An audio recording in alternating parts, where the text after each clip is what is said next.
Welcome to another episode of Logistics Clinic. Today we'll be looking at courier shipping to Germany, one of the European countries where items are being shipped to from Nigeria. So, if you are to embark on shipping items to Germany, what are the things that you need to know? That is what we want to look at today. So, shipping to Germany.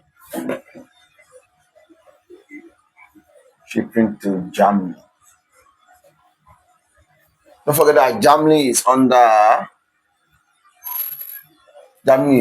EU, that is the European Union. So the European Union EU, they have a kind of practice that actually govern the entire country that falls under this EU. So Germany is not an exception in this case. So if you are sending an item to Germany, Germany is a country that is very, very um, particular about clients' processes. They want you to adhere to it. They are very, very strict when it comes to clients' processes.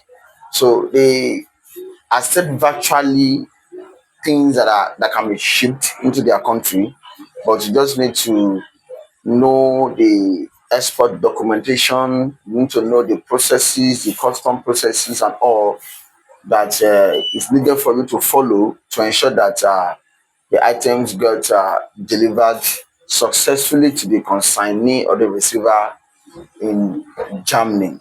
So for Germany, the first thing first you need to know is that they engage in what we call self clearance. I do say it's self clearance. So it's not as if the shipper cannot stand to clear on behalf of the receiver if the shipper has the necessary requirement to get those items cleared. But it is advisable that you should let, as a freight forwarder or as a customer that is sending item to someone in Germany, the person will let the person know that Germany will engage on the concept plan. So the person should be pre-alerted.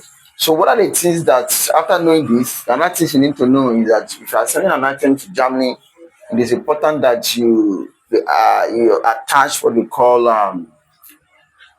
the proof of purchase (POP) of those items. For selling clothing, for selling food items, it's get the proof of purchase of those items ready before you get them sent out to Germany. So advisably, you can attach it with whatever accompanying document that is following the item to Germany, POP, proof of purchase.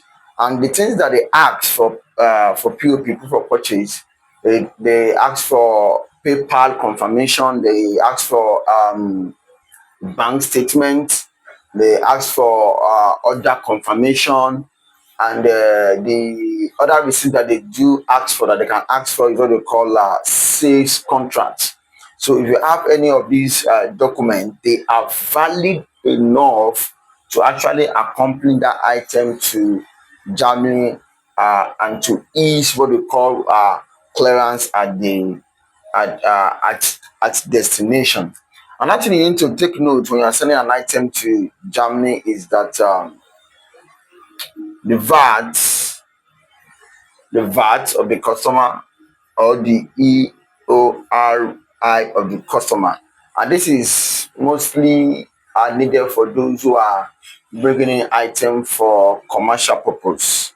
It is not for personal use. So the VAT and the EOR number is very, very important. So as a receiver of an item in Germany, and if what you are bringing in is in commercial quantity, the weight is on the high side, the quantity is much, they will request for what they call VAT or EORI number. You all know what VAT is, value added tax.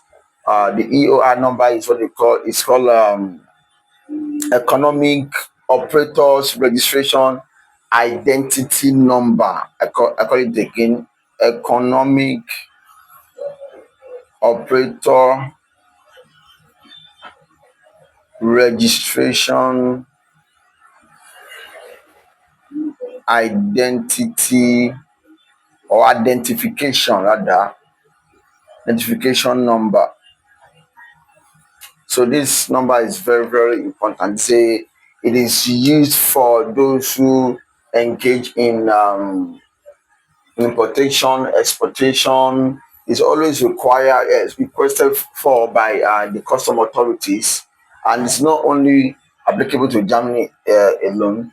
It is applicable to all countries within the EU, or countries within the EU. Even though you are sending to Finland, are sending to Norway, or what other countries that falls within the EU, the EOR number will actually be required for you to have a smooth clearance and delivery of your package. So another thing that is of note is it is important for you to itemize your item, itemize them. So itemize them. If you are sending clothing, if you are sending shoe, if you are sending air, don't make sure you itemize them. Clothing, let clothing have its own unit value and total value. Shoe, its own unit value and total value. Um, the last one I may mention, air its own unit value and total value. So Germany authority does not allow you consolidating uh, the whole item into a particular line. No, so now you group them together and use a single value to actually to actually value those items that are being grouped together. No, it's not allowed. So you have to itemize them, each one having its own unit value and total value and its own quantity as well. So and if you are sending food related items as well, or if you are sending eggs, they also tend to ask you for what we call they tend to ask for the, I don't know how to put it now, the usage, yes, usage of the item and what actually is the material used to actually produce those things. They tend to also what ask for it. Now, what other thing is needed for you to know if I send an item to Germany? There's another thing that is of utmost important as well, is that if I send items to Germany as well, ensure that they are branded. Those items are branded. They have, for example, if I'm sending, let's say you want to send or they call, let's say you want to send a food item, for example, a dry food item, for example, make sure that the dry food item has a label or a sticker on it. Maybe it could be Yabasia food up. Then it must come with this following information, very, very important.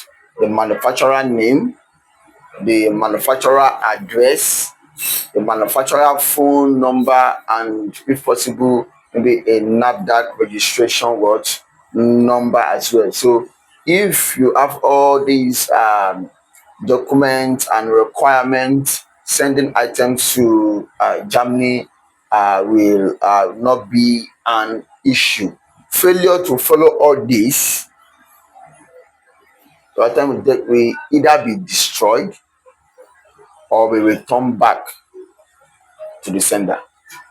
Thank you.